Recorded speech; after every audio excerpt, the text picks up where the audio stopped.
Right now on Jamaica News Page tonight, a disturbing video of a home break-in. Alleged criminals armed with tools captured on camera as they tried to force their way into a home. Then the unthinkable happened. Also tonight, a shocking tragedy in St. Thomas. An elderly man beaten to death during a dispute. Tonight, hear how the accused attacker met his demise. And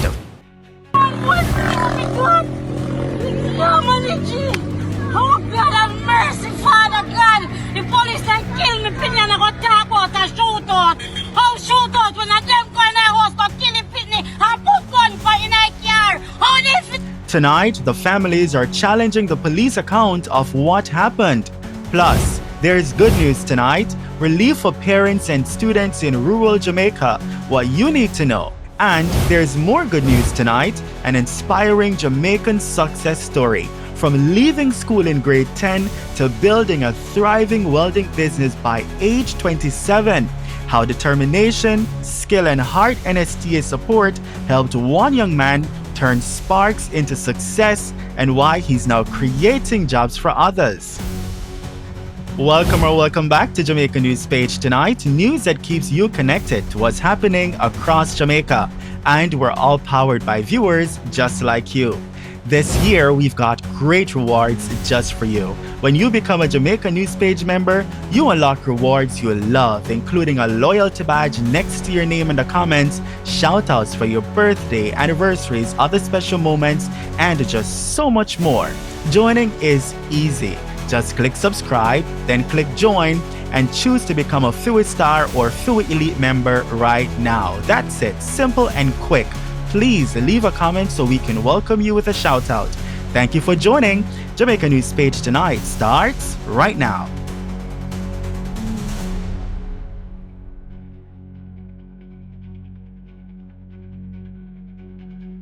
We begin tonight with a disturbing video circulating on social media that has sparked widespread concern online. The footage appears to show 3 individuals attempting to break into a residential property.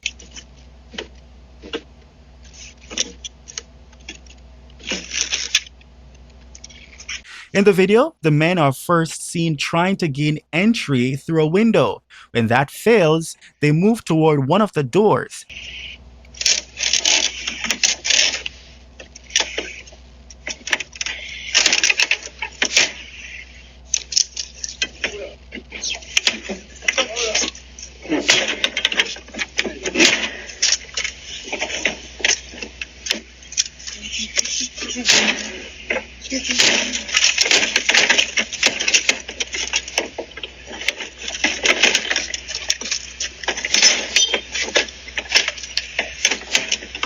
In a separate video, one of the men is later seen leaving the area, then returning with water and appearing to wash a red substance from the scene. It is believed the homeowner may have injured one of the individuals while defending the property. Yeah.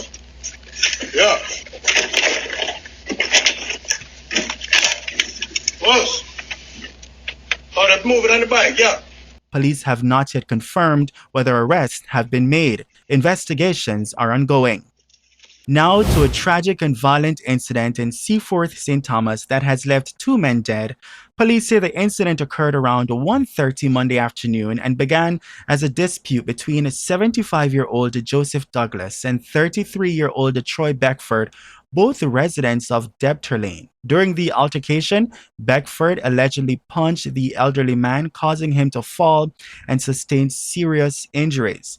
Beckford then reportedly fled the scene, but fell while escaping, suffering injuries of his own. Both men were taken to the Princess Margaret Hospital, where they were pronounced dead. Detectives are treating the matter as a homicide and a death by misadventure, and investigations are being led by the Morant Bay Criminal Investigation Branch.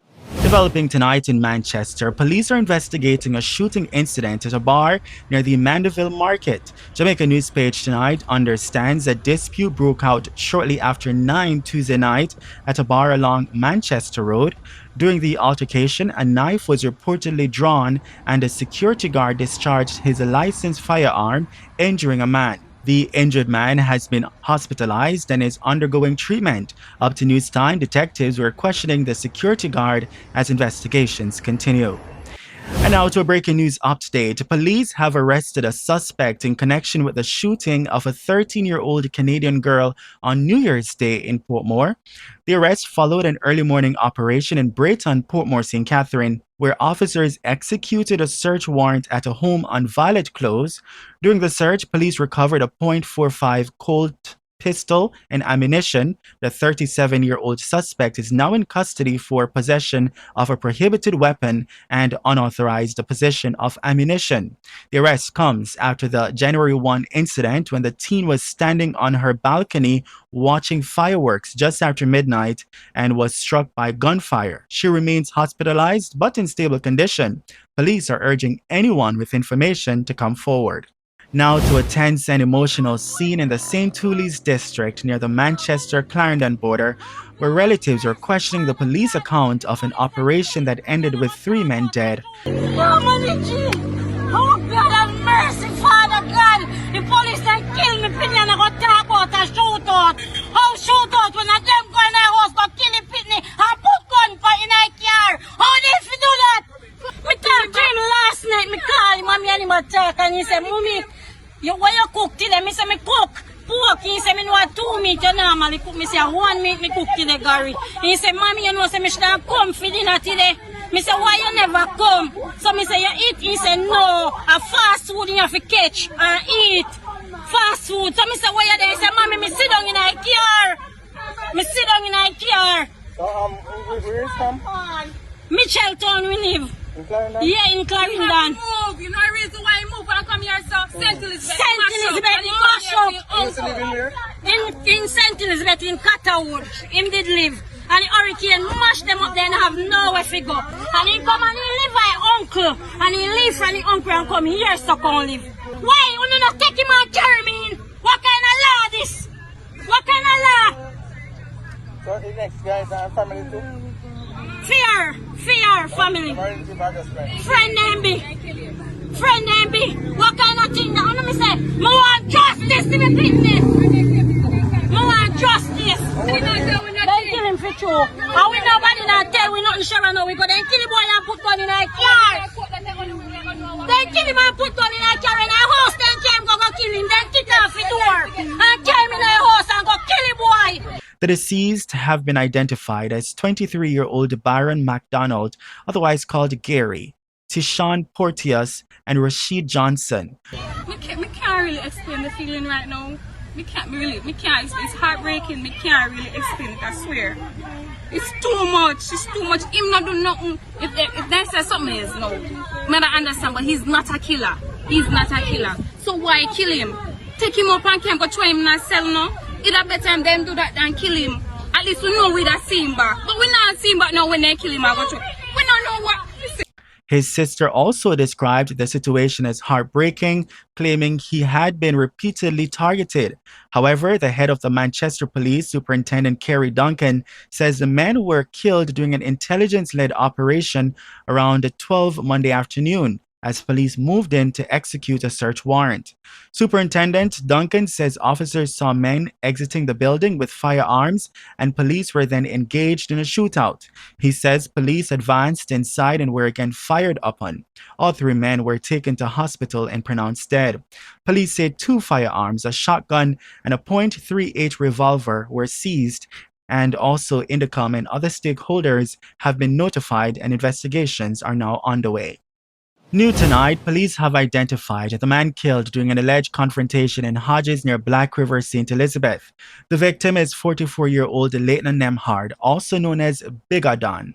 Nemhard, a sound selector from Peacock Heights, was fatally shot during a reported confrontation with police Tuesday afternoon.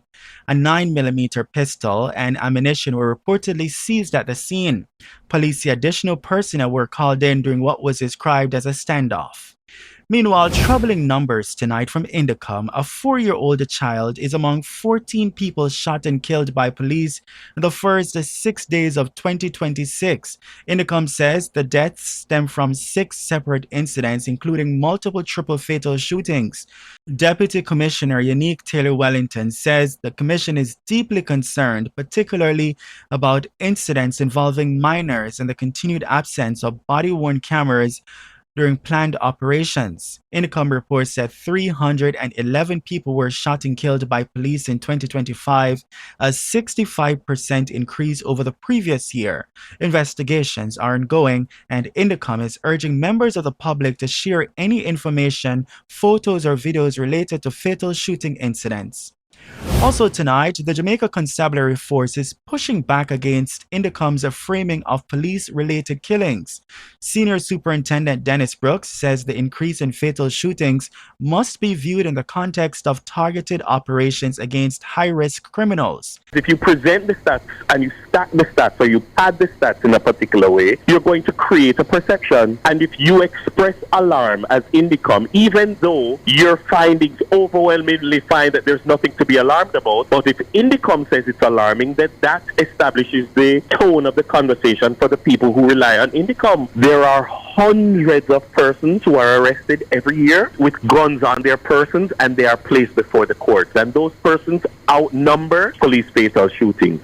The nation is asking my colleagues to go and take on the people who are most responsible for most violent crime in Jamaica. The people who have a propensity to kill 5 and 6 and 7 people. The same people who have a propensity to walk up and spray a dance, to spray people in Cherry Tree Lane and shoot 15 and kill 9. You're asking my colleagues to plan an operation, apprehend those persons, and mitigate against their demonstrated inclination to shoot at people. That argument holds no water with me.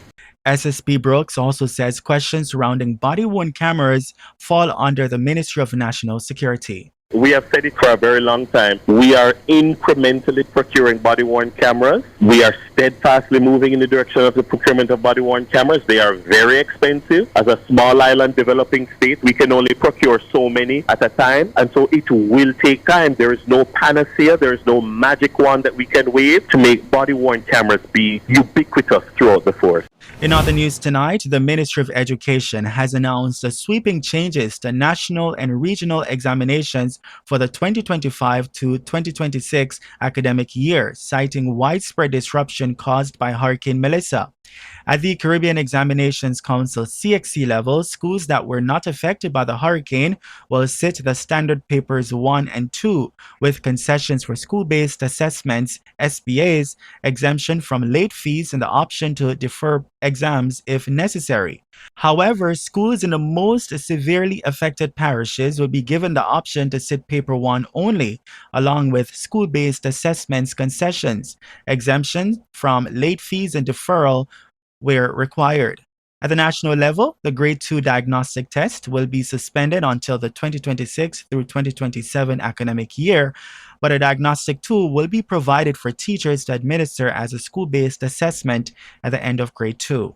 Likewise, the Grade 9 Achievement Test, the GNAT, will be suspended for 2026, with regional examination officers overseeing students' reintegration into the formal education system. The 2025 National Vocational Qualification of Jamaica examinations have also been postponed. In addition to the government's examination subsidy, students in the hardest hit parishes will receive further fee reductions totaling $197.66 million, underwritten by the Overseas Examinations Commission. The Jamaica Urban Transit Company has extended free transportation for students in rural Jamaica until the end of the month. Beginning February 1, students must present a valid ID card to access the service at a cost of $50. Parents are being urged to ensure their children are registered under the Rural School Bus Program. And before we go tonight, an inspiring Jamaican success story. At just 27 years old, Nicarlo Lewis is the owner of Mighty Weld Services in Manchester. Once forced to leave school in grade 10 due to financial hardship, Lewis learned welding as an apprentice and later formalized his skills through Hart NSTA Trust. With mentorship and funding support, he built a growing business, now employing others and giving back to his community. Lewis says his goal is to expand further and open a small hardware and welding supply outlet. Just a powerful reminder tonight of what determination, opportunity, and support can achieve. Well done, Nicarlo. And that's the news on Jamaica News Page tonight. News that keeps you connected to what's happening across Jamaica. And we're all powered by viewers just like you. This year, we've got great rewards just for you. When you become a Jamaica News Page member, you unlock rewards you love, including a loyalty badge next to your name in the comments, shoutouts for your birthday, anniversaries, other special moments, and just so much more. Joining is easy. Just click subscribe, then click join, and choose to become a Few Star or Few Elite member right now. That's it. Simple and quick. Please leave a comment so we can welcome you with a shout out. Thank you for joining, and also thank you for watching Jamaica News Page tonight. We'll see you in the comments, and be sure to join us again for more news. From all of us here, good night.